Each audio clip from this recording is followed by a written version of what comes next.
کھیل کے میدان سے ایشیا کپ کے سپر 4 مرحلے کے میچ میں بھارت نے پاکستان کو 228 رن سے شکست دے دی۔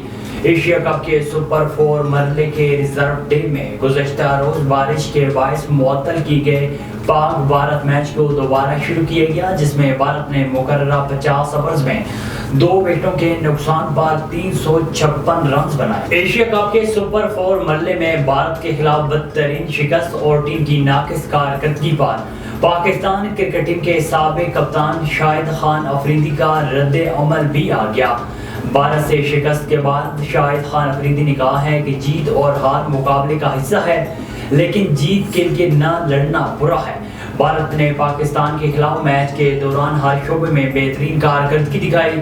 شاہد خان افریدی نے وراٹ کوہلی کو ون ڈے کرکٹ میں تیز ترین 13,000 رنز مکمل کرنے اور پاکستان کے خلاف شاندار سنچری سکور کرنے پر کوہلی اور کے ایل راہل کو مبارکباد بھی دی ہے۔